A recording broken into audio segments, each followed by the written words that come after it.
Hello, I'm Joshua, and I'm an INTP, and first and foremost, I'd like to say thank you for viewing this video and subsequently visiting my channel. My shirt is inside out and backwards.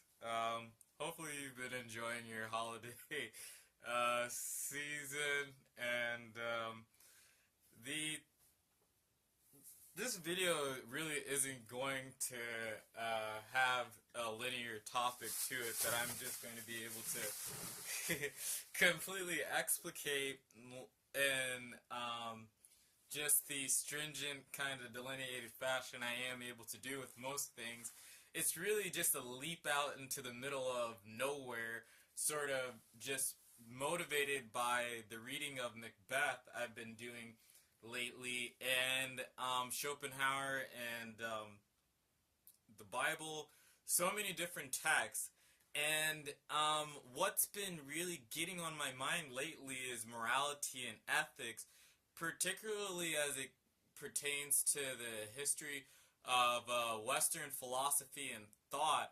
And where I'd like to start with this whole inquiry is the question of, is man the arbiter of his nature, and is he the generator of his morality and ethics? And that to me is an interesting question, because for most of Western philosophical history and thought, it has been held that mankind is either a creation of a divine being or a consort of gods or whatever, or he is the product of nature, and therefore is something that's objectively created and instantiated. He or she is not the creator or the decider of self. There are things outside of that scope that tend to be the case. And also from the Christian vantage point, or most religious or monotheistic vantage points at the very least, God or a higher order is the director of morality and ethics. And Nietzsche departed from this thought, and it's just this weird, funny stew of things that Nietzsche was the first to say that man creates himself, essentially that man creates his own values, and if he creates his own values, then he creates his own morality and ethics. And so I was really trying to tease out what I really thought between the two things. And the proposition is such an early one in Western thought that it escapes people from where it honestly emerges. So if you go to the Genesis account in the Bible, it's, to me, fairly clear. When you have Adam and Eve in the garden, when they decide that they're going to eat the fruit and be made like God, to know the difference between good and evil, at that moment they're saying that they can create themselves.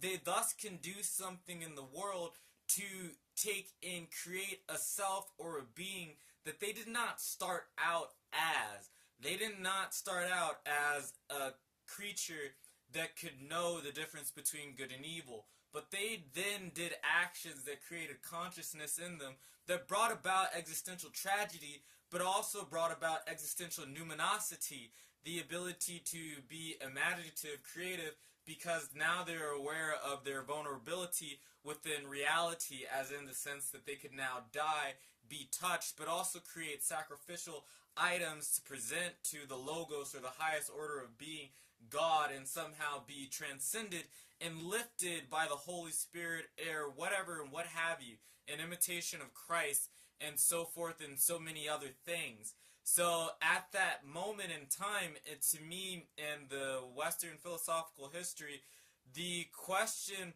was being asked was, who has the right? What right does the tragedy of existence bestow upon mankind? And that tragedy very much being our inherent vulnerability, the inherent frailty that comes with life and existence.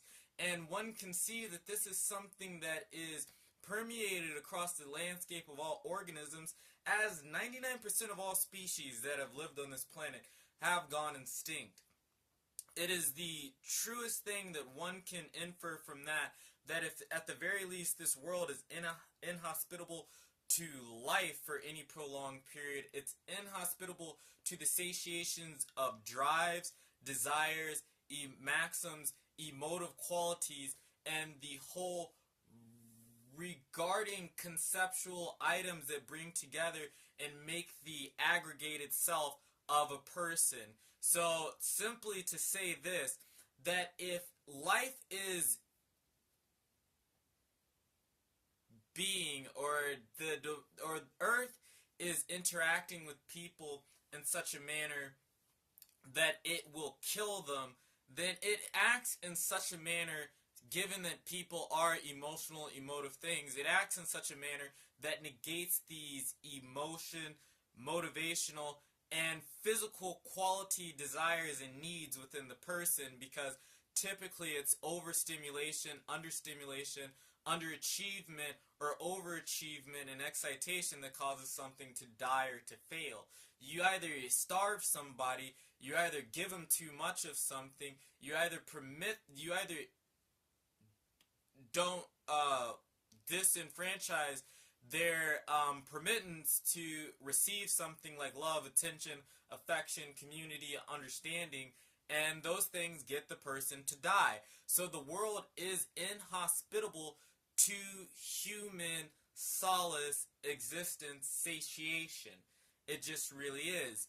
Now, not to get too far into Eastern thought, the reason that I think that this is definitely something that's deeply instantiated from the Old Testament all the way to all of human history is just that you have these two really strong things emerging in terms of the Western tradition, and the Buddhists in terms of abrogating one's desire, and then both of them with the highest ideal.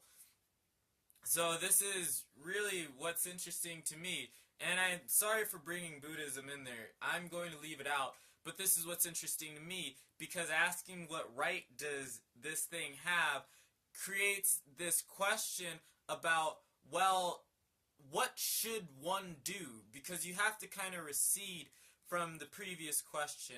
But the reality is that it is very much instantiated in existence that life is troubling, that there's this tragic domain or factor that one always has to deal with.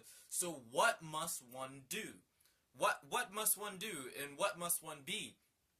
And so if you ask what must one do, then there is some sort of objective maxim about just the way reality presents itself, and the things that one can the things one can act out in such a way to get what they want. This is the empirical and pragmatic instantiation of thought in Western philosophy, because just drawing back from the Bible, if you know you're sinful, and if you know that you can take and pray to God, and you know you can present something as a sacrifice to Him, maybe He'll smile on you in such a way to favor you in your activities, and you won't have such a tragic existence and horribleness and death. If you're that good and so obedient to His will and to His being, you may even be brought up into heaven and spared death, as Elijah was, for your actions. So what is it that one can do to have existence smile upon them, to have society smile upon them? That's the question. How to take and deal with the tragedy of existence, how to deal with it. So if you can come up with the fact that there's a way to deal with it, you can come up with the fact that there's a better way to be. Say you can have all these items of things you can do. Things you can do come down to what you are. So what you are starts playing into the picture. And if you're asking the question about what something is, it's about asking the question of how to be. How to be to get what you want. How to be to do what you need to do. How to be to overcome the tragedy of existence.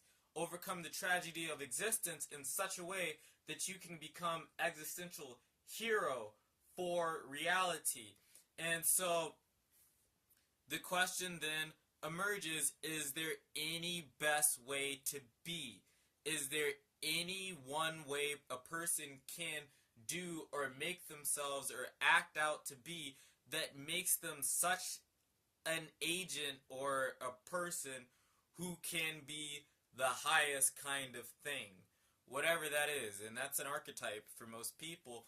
But philosophically and historically, due to this problem of the tragedy of existence, we've created ideals. Christ's imitation, geniuses, and the Übermensch, really. And so it was the consideration of all these questions and then getting to this palette of the differing ideals, because in Christ's ideal and his imitation, the questions are settled insofar as man is not the arbiter of his nature, and he's not the progenitor of his morality and his ethics. Those are the things, those are the domain of God the Father, and man is just the obedient sort of thing to him.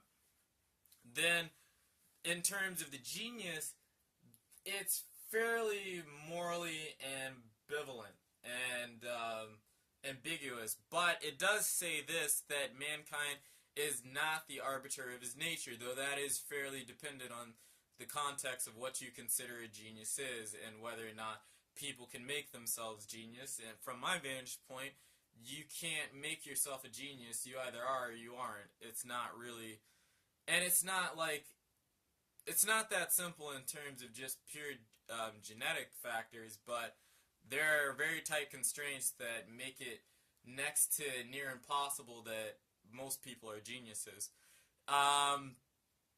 But when you get to the Übermensch, Nietzsche's proposition is, no, man creates himself, he creates his values, and therefore creates his ethics and his morality.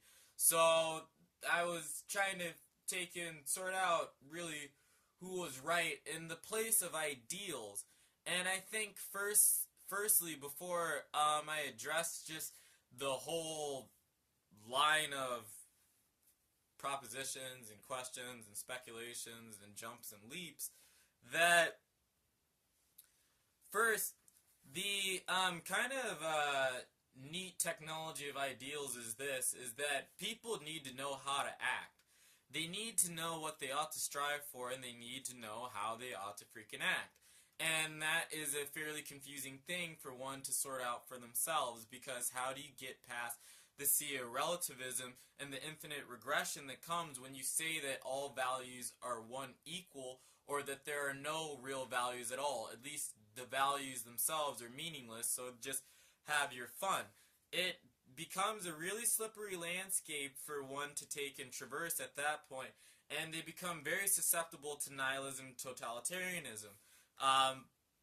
And so the creating of an ideal rather than an ideology, rather than a systematic framework, but a way one ought to act and a way one ought to be in kind of a general sense as a archetype that no one really could reach, is just the following benefit: that you have a goal and you have enough definition with enough ambiguity to frame yourself in such a manner that you can get meaning. Because when a community holds an ideal, they affirm one another for reaching that ideal. Also, that the individual is not completely lost. There's like a strand of ambiguity because it's an archetype. You can't actually be an archetype. You can kind of act out an archetype and rely upon an archetype, but you can't be the archetypal self.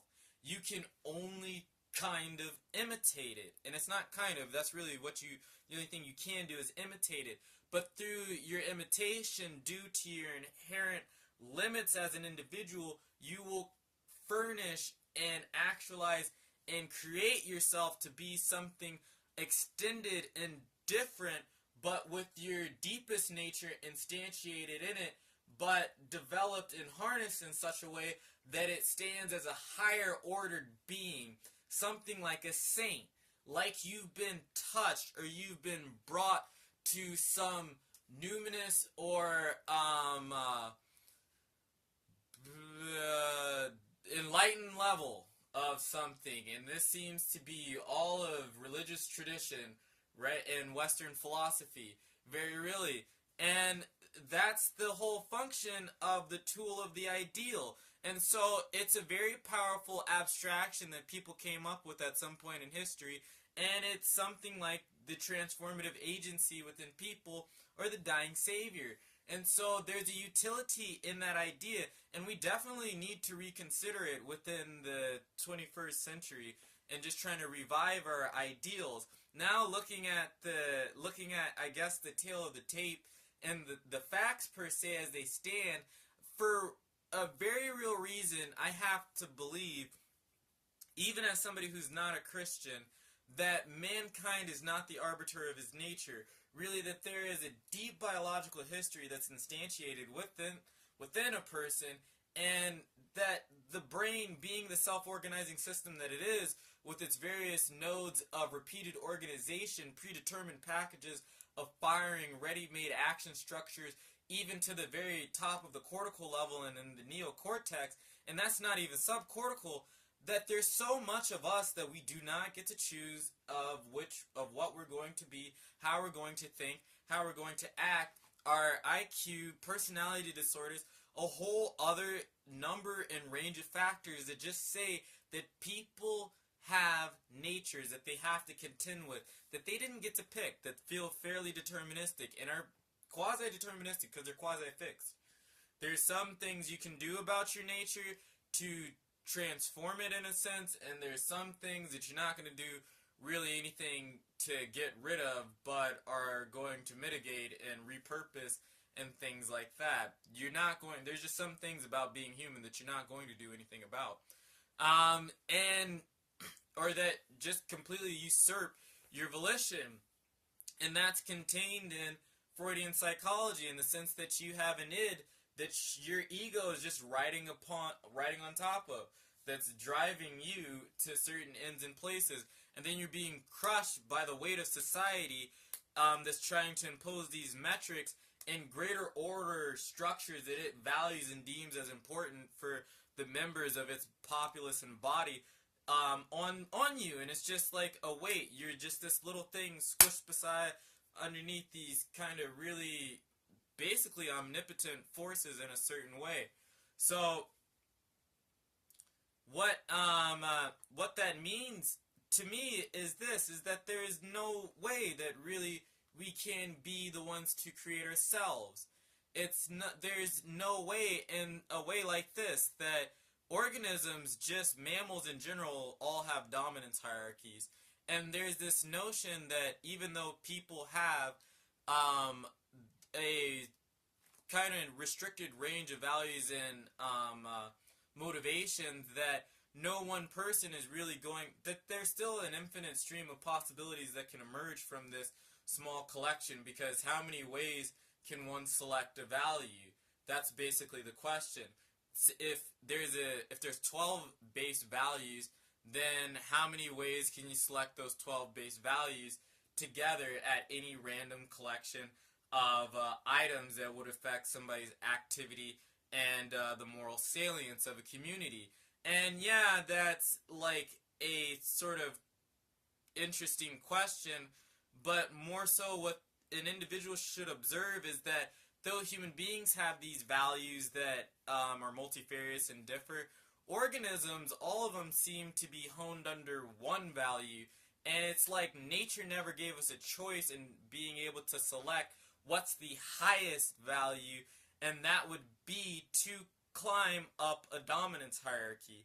Just would seem to be that thing with the aim of being at the top of a dominance hierarchy, and nobody really gets to make that choice. Most people would prefer to be on top. Not everybody can, so everybody knows that they need to maneuver in some way. Given how life, which one could say in this, given how life presents itself to me, how ought I act to get what I want? Because it's not like you have to win the entire game, but everybody would like to win the entire game. It's just that everybody has to play. Whether or not they want to, whether or not they know they're playing, everybody has to play this game. From the dog to the deer to the cat, gazelle, cheetah, lion, leopard, person, fish, cod, shark, whale, you name it, we're all doing it. And the ideal is supposed to be something that makes this process bearable. But in the very narrow sense of the immediacy of things, there's just a little box that everything is fitting in. And it's like a house with infinite rooms. Everybody's playing a game on a different floor. Everybody's playing a different game in a room. And if you would go to all the different floors and all the rooms and watch all the different games that are being played, it would give you the impression that there's just this infinite variety and this relativistic nature to things. But because you can't get outside the house, you can't see that it's all in the same place and it's all going towards the same end. It's all essentially the same game. It's all essentially the same game. And all of the details in terms of a certain level of resolution of analyses should be spelled away just to see this. That given so far that there is the tragedy of existence and you must act and be something, how is it that one, and you have a nature to contend with, that's really the whole crux of the thing, you don't get away from human nature. How is it that you should live? And that's the thing where it takes revision. Because Nietzsche got this wrong in the sense that people cannot create their own values.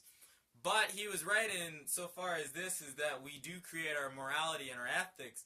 And I think that we create our own morality and ethics because those are things that are centered and predicated upon our innate values, but those are things that are also centered and predicated upon the body of knowledge that we have collected thus far. Like, if we think it's if we want to be, for example, social, that's also a value that people just don't get to choose. They have to do something about being social.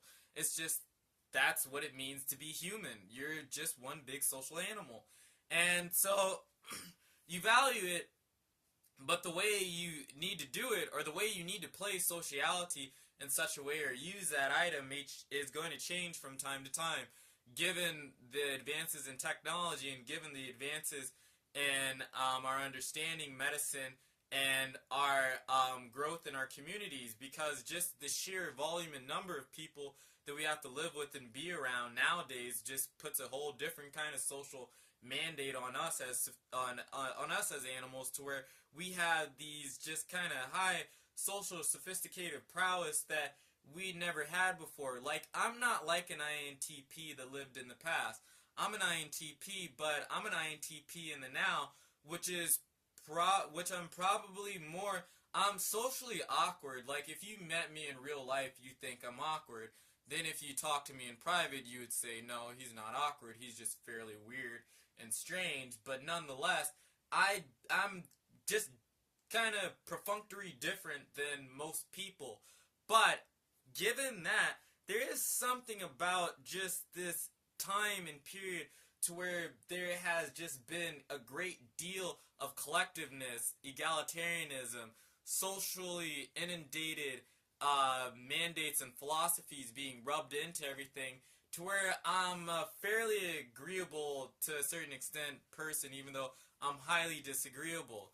I'm still able to socially act. I kind of know what to do socially, to where I'm not like just completely socially inept. And even, I notice even with autistic people that I know, they're social. And I suppose the point is mostly this, that the game's not going to change, but the fact of how we ought to act has to be reconstructed in such a way, or always revisited and revived in such a way, that we can continue to look and approximate ourselves towards some ideal, so that we have this thing or this very powerful abstract item to help us overcome the tragedy of existence. And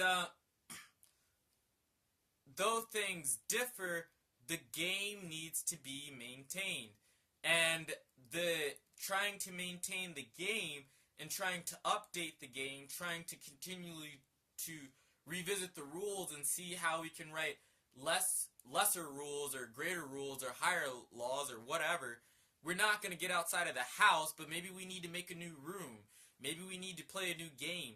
That action is the activity of morality and ethics, and that is the center and the domain of man. It's the thing we need, I think, to take upon ourselves in the 21st century so that we have something to do. I think, though, that the problem of nihilism and apathy seeps in for most people because we've thrown out baby with bathwater in terms of Christianity and saying, nobody can, I guess like this, nobody can tell me who or what to be.